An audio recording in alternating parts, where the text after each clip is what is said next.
Hello and welcome to our module 14 of Introduction to Network Transport Layer.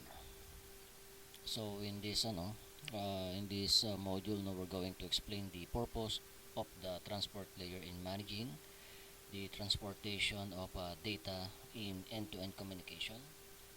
Explain characteristics of the TCP and UDP protocol. Explain how TCP and UDP uses port numbers. Explain how TCP session establishment and termination processes facilitates reliable communication. Explain how TCP protocol data units are transmitted and acknowledged to guarantee delivery, and compare the operation of transport layer protocols in supporting end-to-end communication. So recall natin ulit, no, yung OSI reference model or TCP/IP reference model. No? The transport layer is responsible for logical communication between application running on different hosts.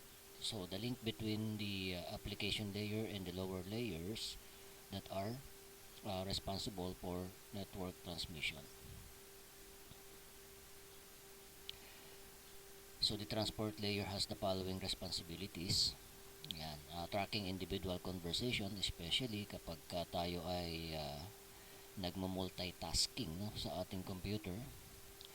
Segmenting data and reassembling segments, no, sa destination.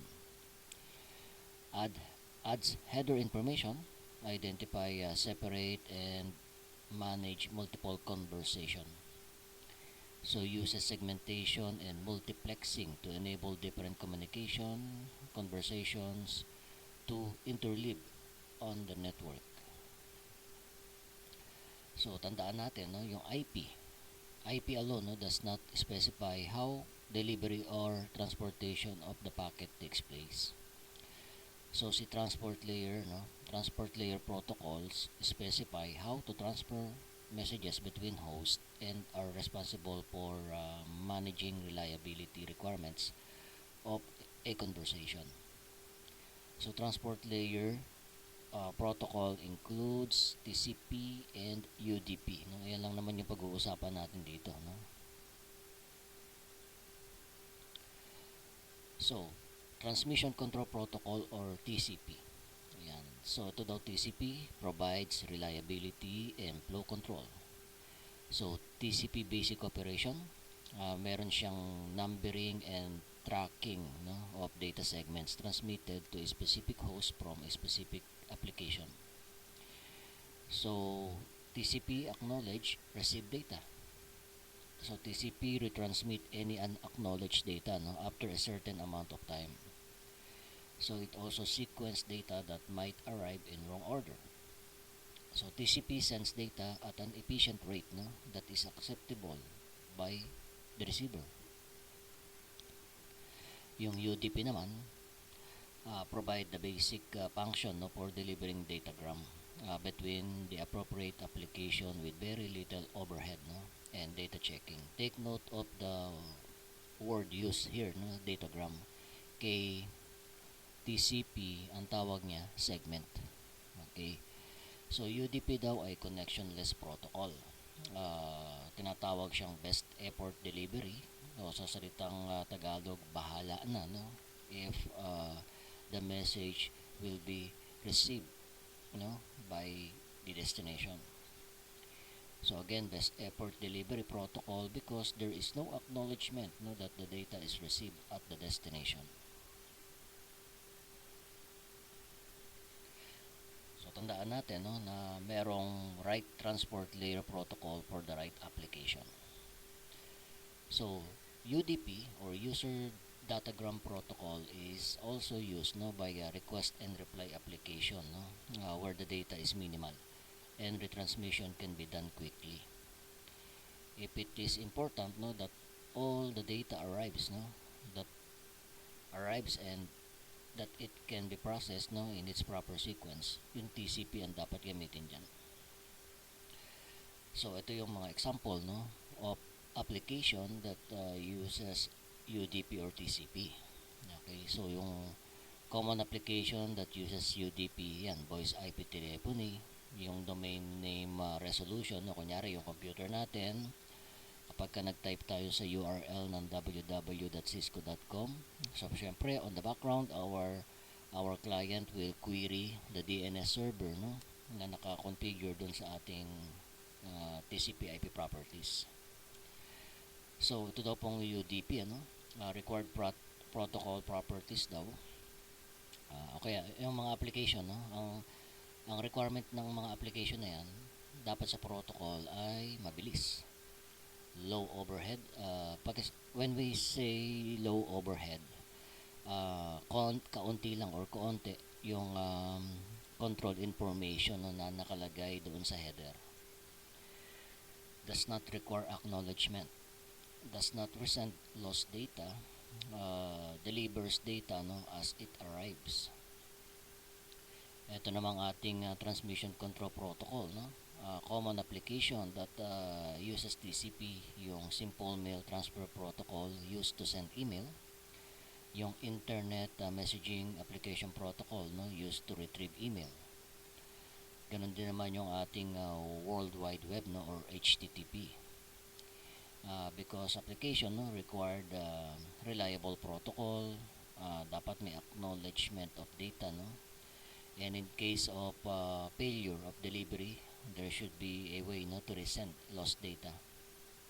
So delivers data in a sequence order para pagdating sa receiving side, yung client can reassemble, no, the segment.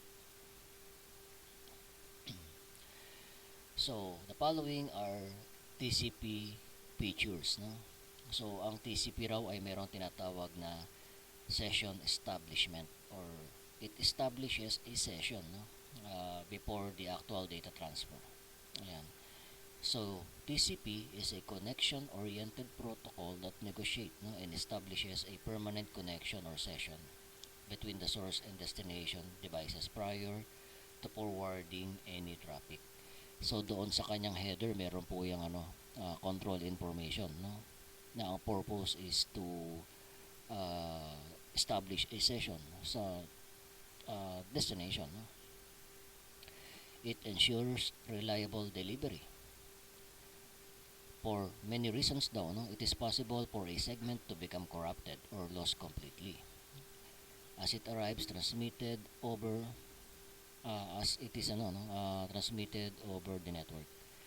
So TCP ensures that each segment, no, that is sent, no, by the source arrives at the destination. So it provides same order delivery. So because network may provide multiple routes, no, that can have different transmission rate, data can arrive in wrong order. So meron siyang sequence number. So it supports flow control, no. Network host, no, alam naman natin have limited resources, no, kagaya ng memory and processing power. So when the sending device, no, yung TCP of the sending device is aware, no, that these resources are overused or overtaxed, no, it can request, no, in this case pala, no, when the receiving client TCP, no, is aware that the resource are overused, it can request that the sending application reduce the rate of the data flow. Okay, so clarify lang natin, no. So i-assume natin halimbawa may nagko-communicate. Okay, so halimbawa ito si receiver, no, ito si server, ito yung link nila. So si server daw kasi ay bato ng segment, for example. Okay, so dito sa client side natin, no, yung TCP niya, kapag kunyari overwhelmed na siya ng segment na dumarating, no, galing sa server, it can request the sending device, no, to reduce the rate of data flow.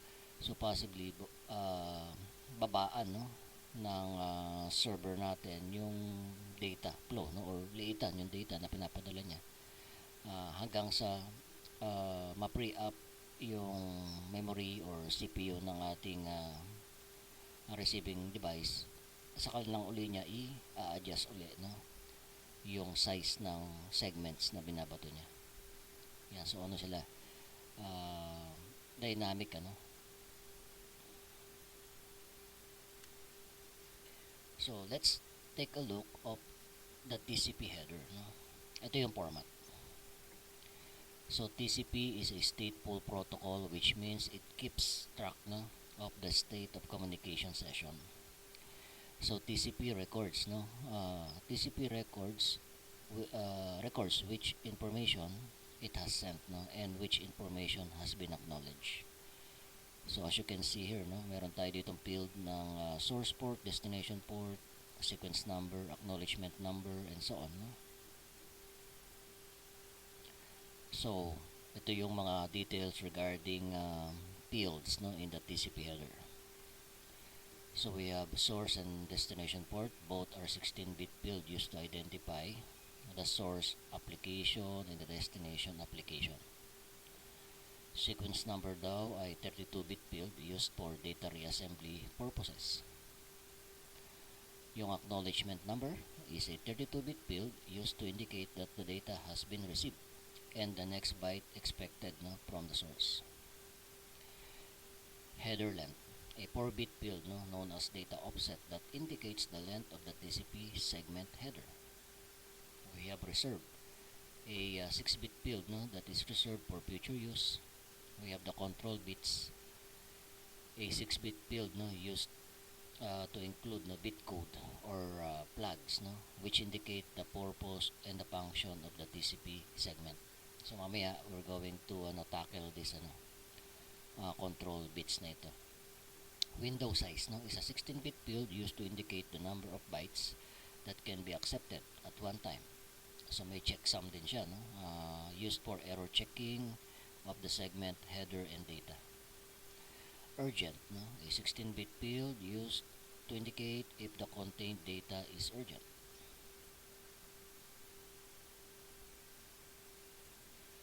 So TCP daw handles all the tasks associated with dividing the data stream into segments, no, providing reliability, control data flow, and reordering the segments.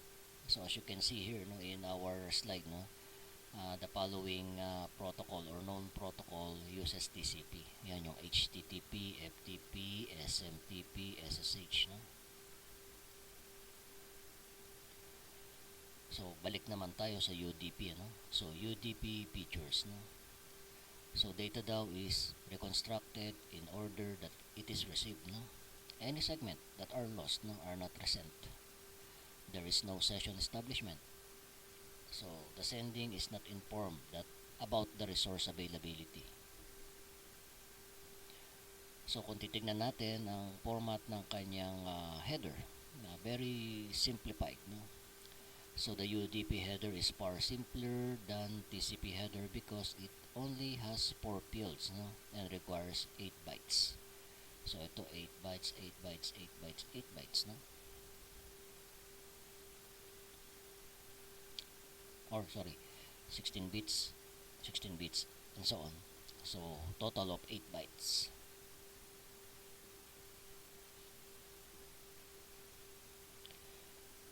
So the table identifies and describes the 4 fields, no, of UDP header.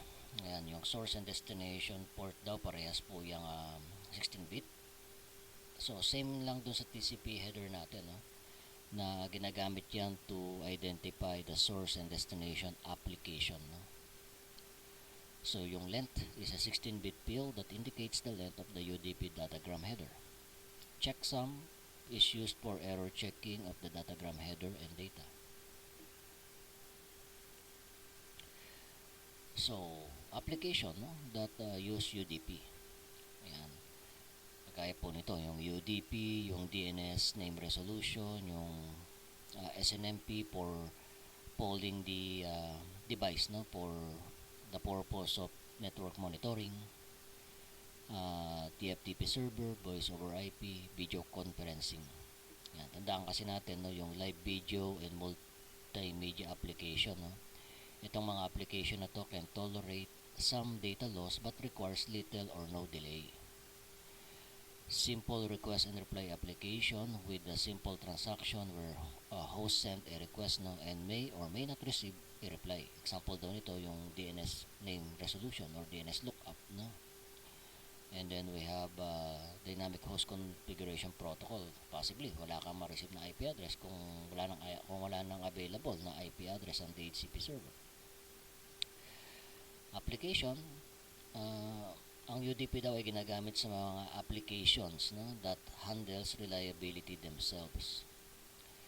Sila daw ay unidirectional communication or flow control, error detection, acknowledgement, and error recovery is not required or can be handled by the application.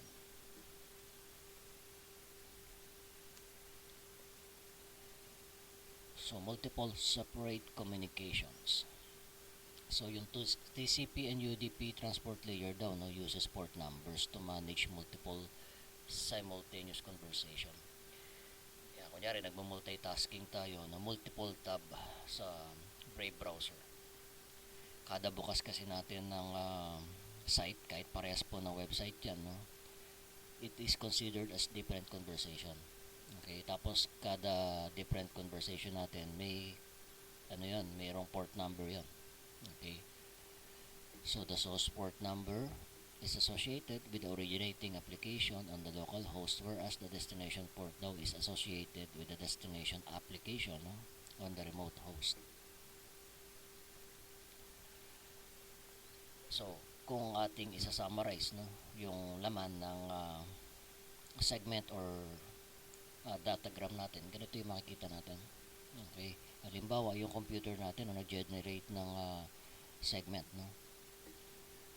or sabihin natin ng frame. Sa loob nung kasi nandun yung diba? Yung ating segment naka-encapsulate. Assume natin itong client. So client accessing the FTP server. Nakalagay dito source MAC address ng ating client, destination MAC address ng server, source IP, destination IP address. Yung client natin dito may produce random number. Okay, and then yung destination port natin, yung well-known port number, yan yung port 21. And then nasa loob na nito yung segment So kung ang ina-access naman nito ay web, kunyari itong si client web naman kunyari nagda-download ka on the background tapos you are using your web browser, ito naman ang laman na kanyang TCP header So yung ating source port number iba magkaiba yan kasi ibang conversation. Destination port natin is port 80, which is HTTP. So yung combination pala ng source destination IP address plus the source and destination port daw, kung tawagin daw yan ay socket pairs So the source and destination ports are placed within the segment. So the segment daw are then encapsulated within an IP packet. The combination of the source IP address and the source port number or destination IP address and the destination port number is known as a socket. Socket enables multiple processes running on a client to distinguish themselves from each other and multiple connection to a server process to be distinguished from each other. So we have port number groups Ayan. Yung port number daw na 0 to 1023, ang tawag sa kanya ay well-known port numbers. Okay? So, example, HTTP 80, di ba? Yung HTTPS 443. So, these port numbers are reserved for common or popular services and applications such as web browser, email clients, and remote access clients. So, defined well-known port for common server application enables client to easily identify the associated service required. Ito naman, yung registered port number. ranging from 1024 to 49,151. So this port number daw are assigned by the Internet Assigned Numbers Authority to a requesting entity to use with a specific processes or application. So these processes are primarily individual application that a user has chosen to install in their computer, no, rather than common application that would receive a well-known port number. Example daw nito, kung nag-install daw tayo ng radio server, no, may port number yan na 1812 na naka-register kay Ayana. Kung kayo ay nakagamit na ng TeamViewer, ng Zoom, ng MS Teams at iba pang mga live streaming or iba pang mga networking software, no, may mga port number yan, pinaregister nila, parang license kasi yan para register mo siya kay Ayana. Okay, so yung mga client naman na ma-access ng ganong services, mag-generate sila ng tinatawag na private or dynamic port number. Okay, so private or dynamic port number ang tawag dyan, no? So gina-generate po ito ng ating client computer, randomized 49,152 to 65535. Sa mga lumang operating system, no, ina-allow po yung mag-generate ng random number base dito. Kung wala naman naka-install na ganito sa client. Okay, halimbawa ma-access ka lang naman ng Facebook, wala ka naman naka-install doon na mga TeamViewer or MS Teams or ano pang mga application, basta ano lang siya, browser lang, possibly ito yung ma-generate ng client mo. Pero kung randomly generated siya, pwede siya i-consider na private and dynamic port number. Ayan. Pero sa mga bagong operating system, ito sinusunod no? Yung starting 49,152 is 65535. So these ports daw are also known ephemeral ports, no? So the client operating system usually assign port numbers dynamically when a connection to a service is initiated. The dynamic ports is then used to identify a client application during communication. Ito yung mga example po ng mga port numbers plus yung protocol na ginagamit nila, no, for transport layer. So pansinin nyo po yung ating FTP, dalawa pala yung port number niya. So yung file transfer protocol, ginagamit niya to establish connection. Actual data delivery, ito yung port 20. Pero common kasi to illustrate FTP, 21 na lang ginagamit, no? 21 yung ginagamit to illustrate or pagka ni-explain yung communication, no? Yung secure shell natin is TCP port 22. Telnet is TCP port 23. Yung SMTP 25. Yung DNS pala, ano, tingnan nyo maigi ang DNS can be UDP or TCP. So yung simpleng pag-request ng ating client, no, kunyari who is www.cisco.com. So ano yan, name query, di ba? Ginagamit nun yung UDP. So paano naman yung mga servers, no?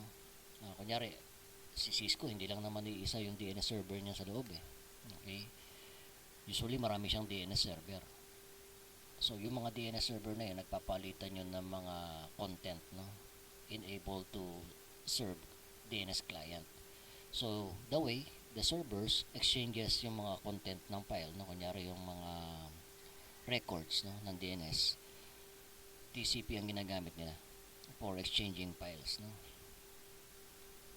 Dito naman tayo sa DHCP, yung server that provides IP address, it uses port number 67 UDP.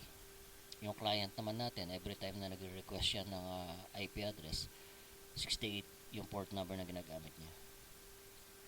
May tinatawag tayong TFTP server Itong TFTP server na to, usually ginagamit siya to copy the OS of a router or switch or to copy the configuration file, no, ng iOS natin papunta sa computer. Ayan, so meron siyang port number 69 UDP. So yung HTTP by default port 80 uses TCP. yung Post Office Protocol version 3. Yan, 110 TCP. IMAP, no? Internet Message Access pala yun, sorry. Internet Message Access Protocol, not application protocol, no? So port 143. So 161, no? UDP, Simple Network Management Protocol. Tapos yung 443 Hypertext Transfer Protocol Secure Version, no? TCP. Marami pa yan. So hindi naman kailangan kasi kabisiduhin lahat ng services, no? Kasi depende kapag ikaw ay pumasok na sa industry, sa IT industry, kung ano yung mga services na ginagamit doon mo palang makakabisado yung mga port number na, no? Pero ito yung common. So sa ating Windows PC, may command pala tayo, no, to use. Ayan, may command tayo na pwede natin gamitin to display yung TCP connection, no? So kasi mahalaga ito, no? Possibly kasi pagka nag-netstart tayo, meron palang connection dito na hindi mo kilala, no? Nag-terminate pala, no? Baka mamaya ano 'yon, remote control ng hacker, no?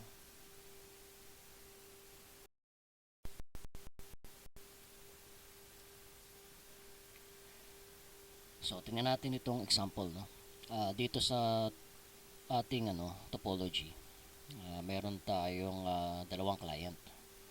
Meron tayo isang server na naka-install yung web service at yung email services.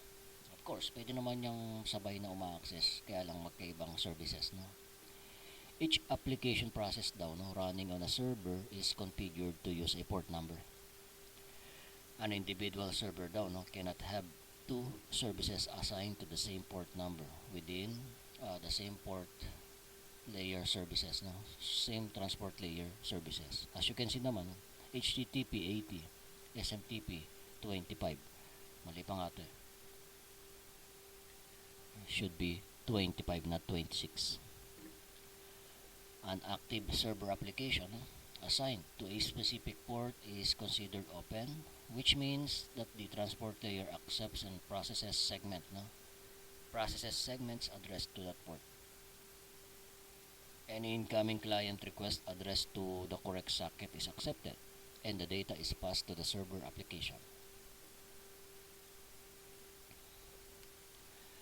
So, pag-usapan naman natin how yung TCP is able to establish a session prior to actual data transfer, no?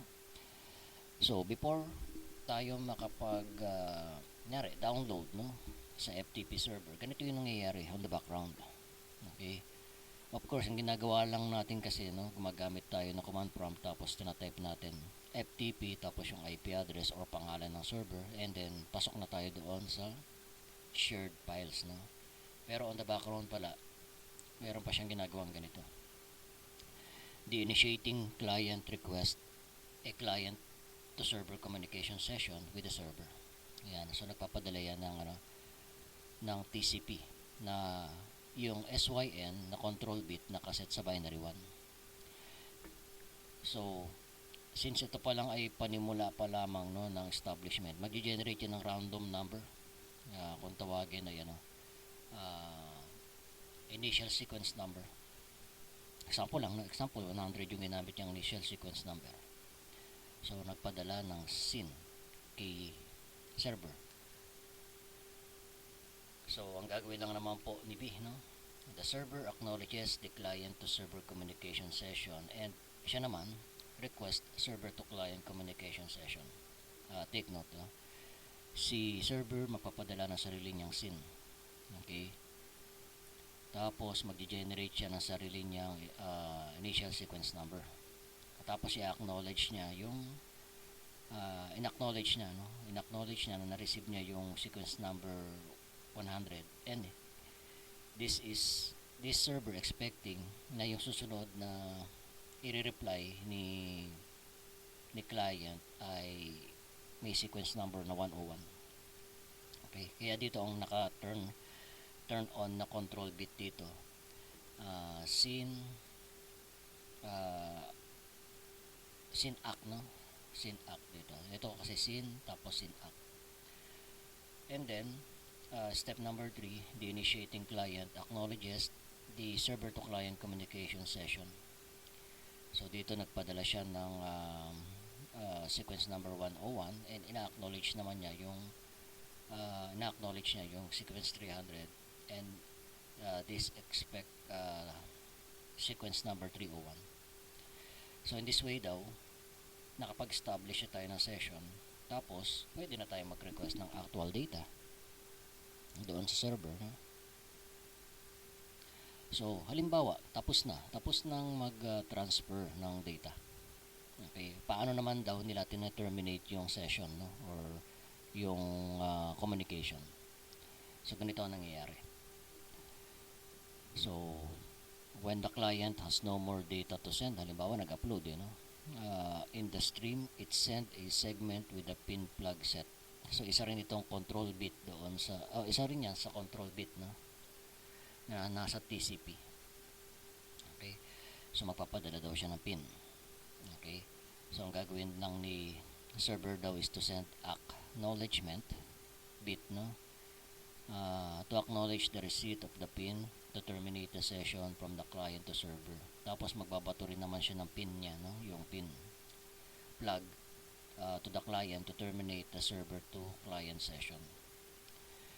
And then final step daw, step number 4 is the client respond with acknowledgement to acknowledge the pin from the server.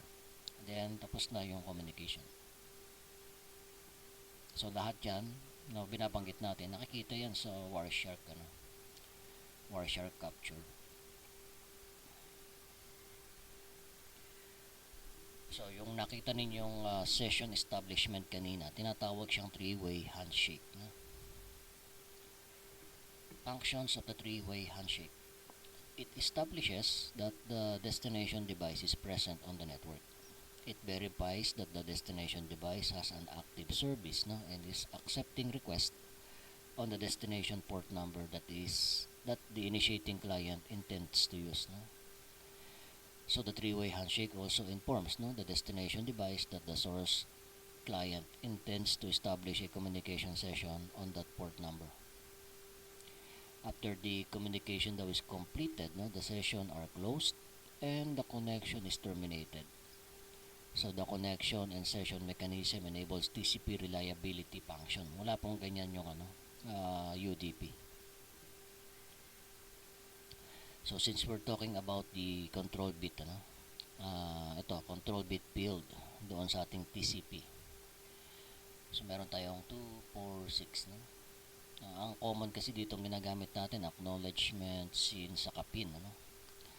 Merong URG. This signifies as urgent yung data, no?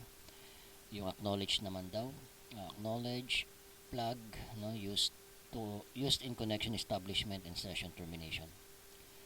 So we have push function, we have reset, no, RST, ibig sabihin reset the connection when an error or timeout occurs. SYN daw, synchronized sequence number used in connection establishment. PIN, no more data from the sender and used in session termination.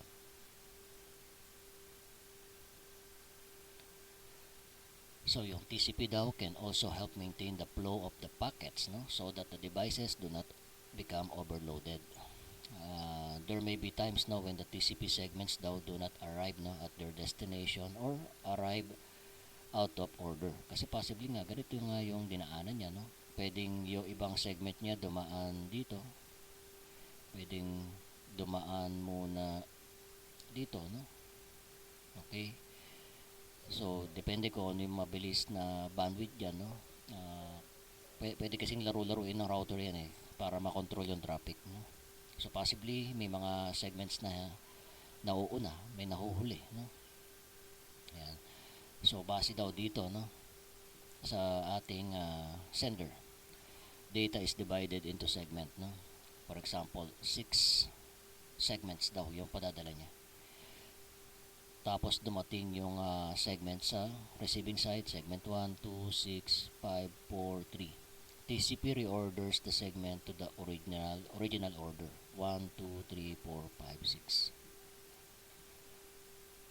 So sequence number daw are assigned, no, in the header of each packet to achieve this goal.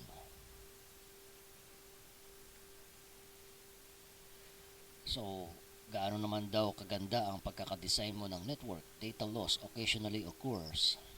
So TCP provides method, no, of managing segment losses, no. Among these is the mechanism to retransmit segment for acknowledged data.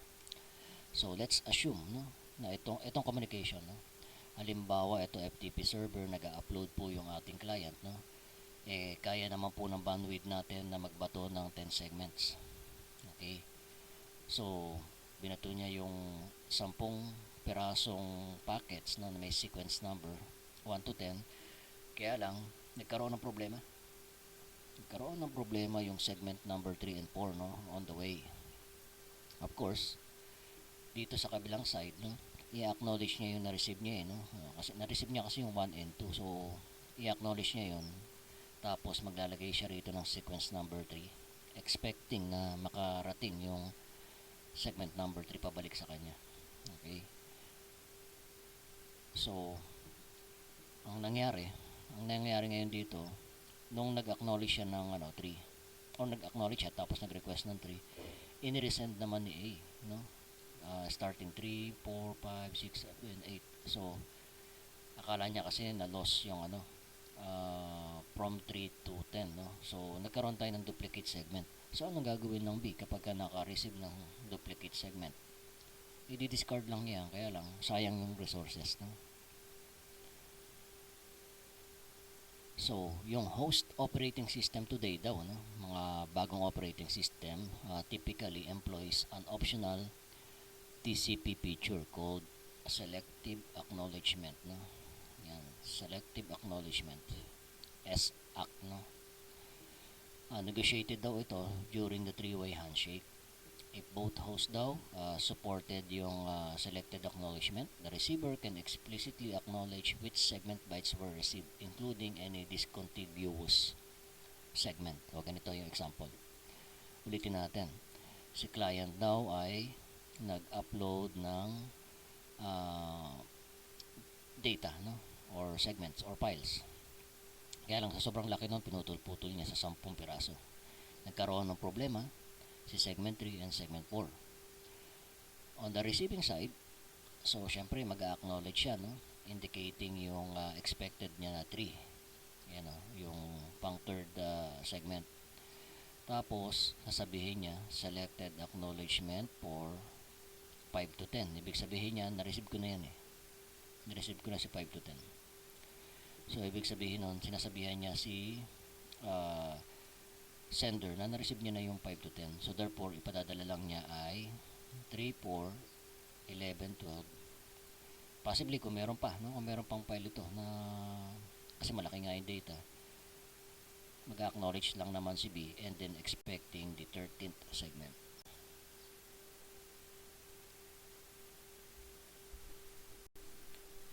So yung TCP daw, no, also provides mechanism for flow control as follows, no. Flow control daw is the amount of data that the destination can receive and process reliably. Flow controls help maintain the reliability of the TCP transmission, no, by adjusting the rate of data flow between the source and destination for a given session. So meron kasi tayong tinatawag na maximum segment size, ano. Tandaan natin ng isang packet 1.5 yun 1,500 bytes minus yung minus yung mamaya mababanggit dito, may minus 20 may minus 40 bytes. Okay, so ibig sabihin ng isang segment pala talaga ay 1,460 bytes. Okay, unang sequence niya na 1,460 bytes. So na-receive ni B yun, no, yung 1 to 1460 bytes. So mag-expect yan na makareceive ng 1461 to 2920. Another 1460 yan, i-add mo lang. Okay, so in-acknowledge siya ngayon. Next kasi may 1 no. Yan, in-expect niya yung segment starting 2921 plus another 1.4 yun. Okay, 1.4.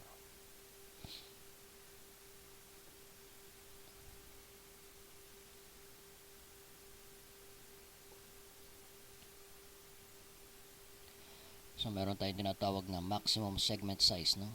Is the maximum amount of data that the destination device can receive. Yung MSS, no, is 1460 bytes when using IPv4.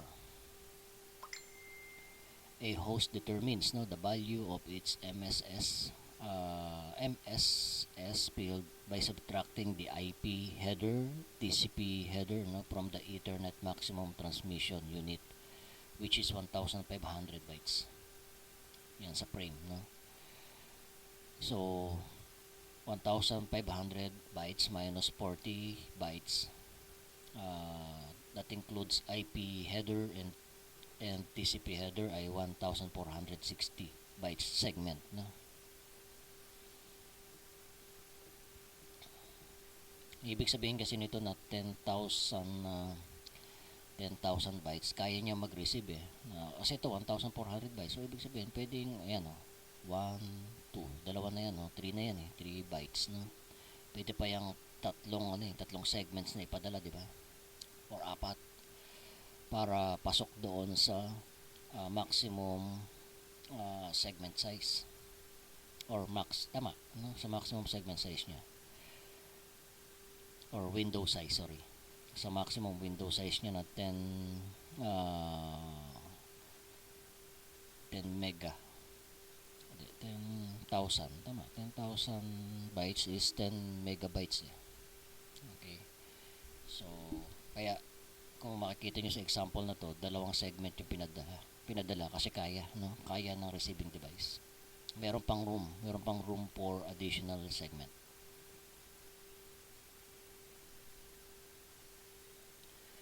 So when congestion occurs daw, no, on a network, it results a packet being discarded by the overloaded router. To avoid and control congestion, yung TCP daw employs several congestion handling mechanism, timers, and algorithm, no, na nakasama mismo doon sa header niya. Yung UDP, no, UDP, low overhead versus reliability. Tandaan natin, no, yung UDP daw does not establish a connection, no.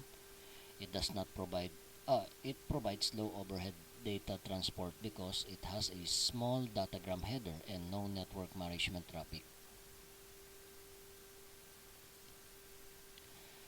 Tandaan din natin that UDP does not track sequence number the way TCP does.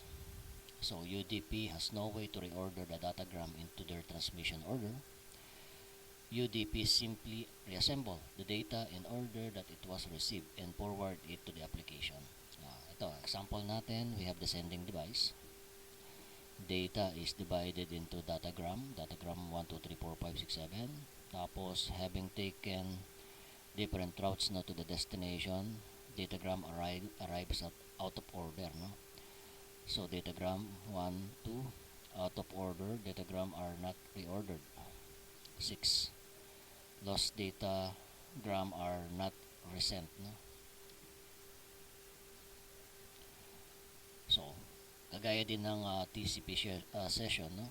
Yan, sa UDP based server application assigned well-known port number, registered port number. Yan, or registered port number. Example ito daw ay DNS server at radio server. Okay, so meron siyang dalawang services, dalawang port po yun. So yung radio server, yun yung tinatawag nating registered port number.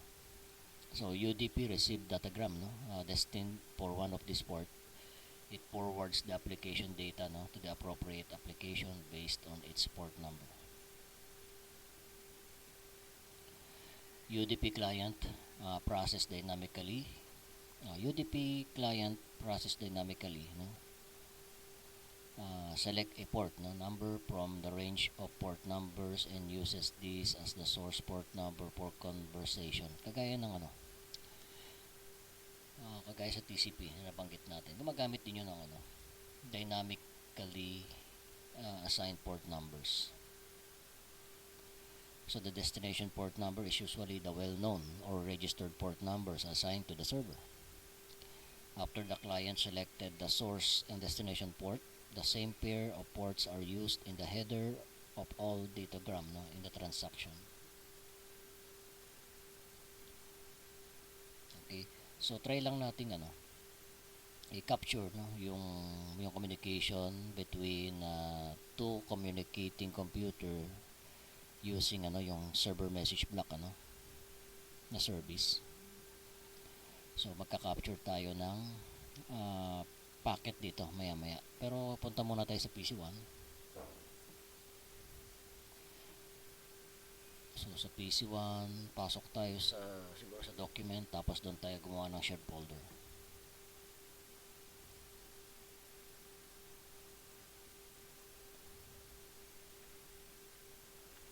So halimbawa, my shared folder. Lagay tayo ng files, no?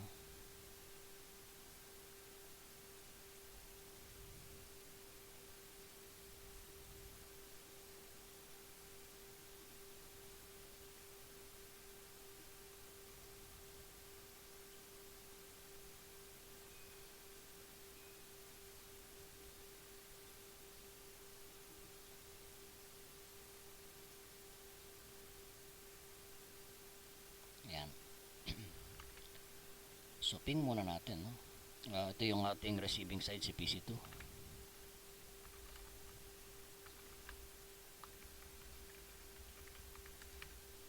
Ayan. So nag-reply po si server. I-share na natin, no, yung folder. Right click sa properties, sharing,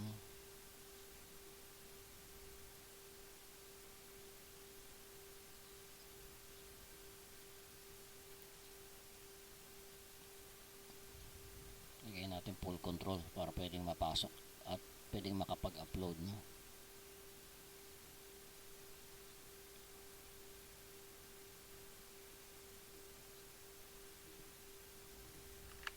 And then dito sa ating software,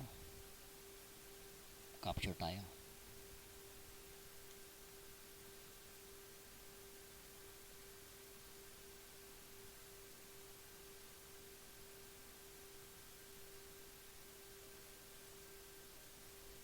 So try ulit natin mag-ping para ma-check natin kung nagka-capture talaga siya ng packet.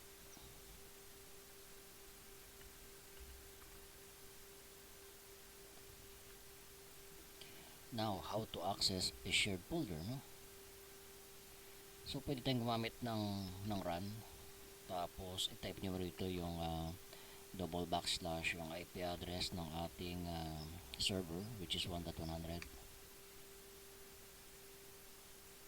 Okay, it will ask for the credential. Ang user ay sysadmin, password, no? Pwede tayong mag-remember credentials, no? So, ito na siya. So, pwede natin kopyahin ito, no?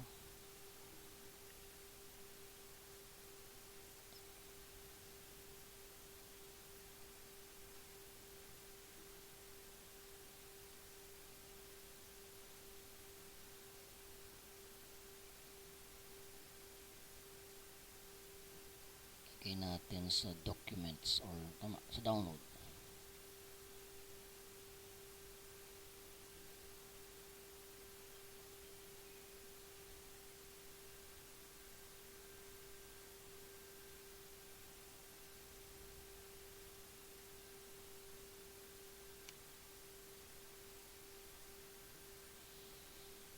So wait lang at tila naghahang ang ating yan. So copy natin. Copy.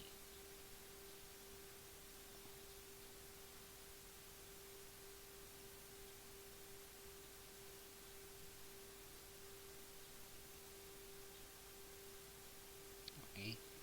So then let's turn off this. SMB yung ginamit natin na protocol on the background eh. So filter nga natin ng SMB. Version 2 pala siya, no?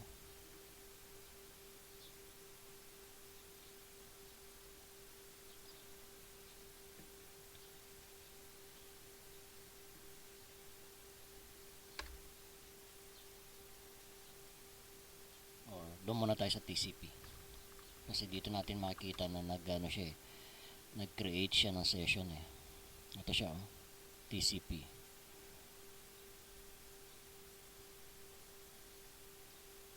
So nakalagay dito, yung ating client 192.168.200 nagbato ng SYN with the sequence number 0. Tapos yung window size niya, yung window size na kaya niyang mag-receive ng data ay 64,000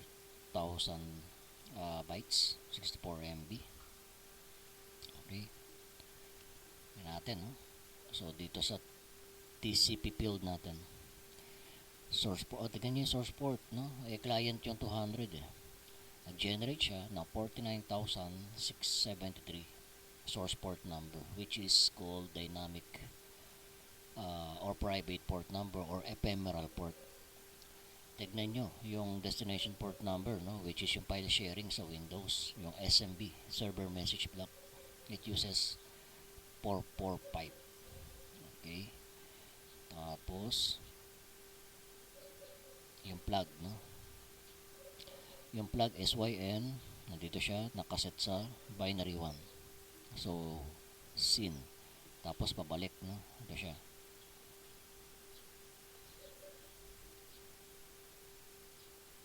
Okay, yung pabalik naman, no? Server to client. Ayan. So nag-create siya ng synchronization niya, no? Sequence number 0 din siya. Tapos acknowledgement, no? Tingnan natin sa IP, source 100, which is the server, destination is the client, source port 445, 49673, no? So bumalik siya dito. Tingnan natin yung plugs. SYNAC, nakaset sa binary 1, naka-open, no? And then ito yung final acknowledgement, galing po yan kay client papunta kay server. So baliktad na naman yung port, no? 49673 to 445, acknowledgement. Ayan. So yan yung 3-way handshake natin. Of course nandito rin yung window size, no?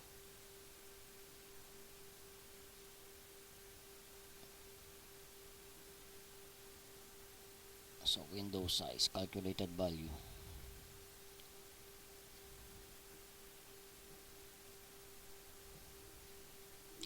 then SMB na tayo.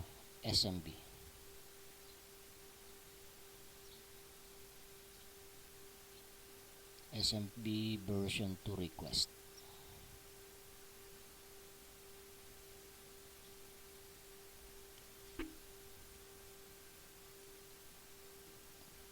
Okay, ito na yung actual data transfer natin eh. Hanapin natin yung yung pin sa TCP. Pwede tayong mag-filter nito. Ayun, TCP nga naka-filter.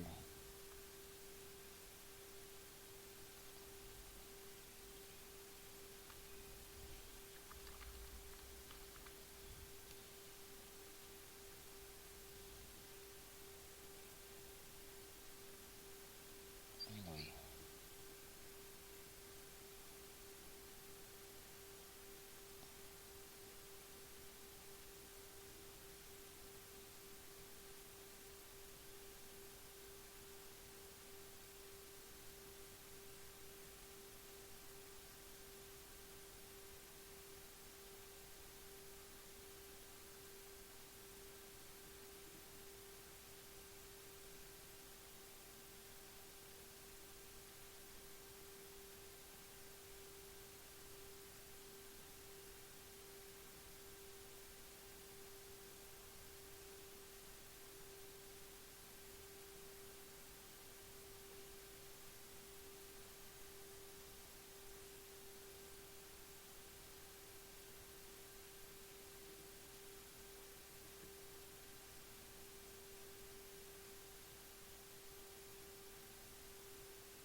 Disconnect natin. Ay, teka lang, ulitin natin ha.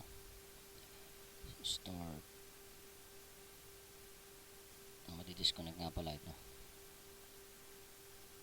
Hindi ko pala dinidisable kaya walang pin.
Hindi ko makuha yung yung pin.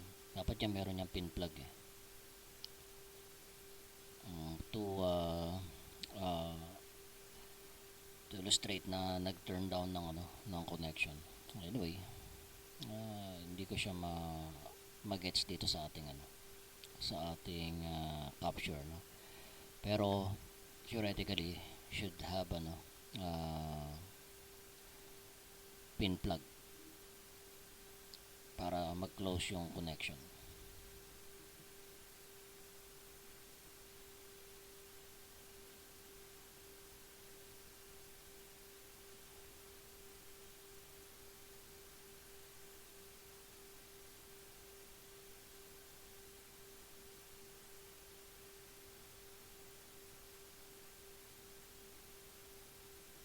Anyway, I hope kahit man lang doon sa three-way handshake, no, nakita ninyo, no, naunawaan ninyo yung nangyayari behind, no, before we able to transfer data, no, to the destination.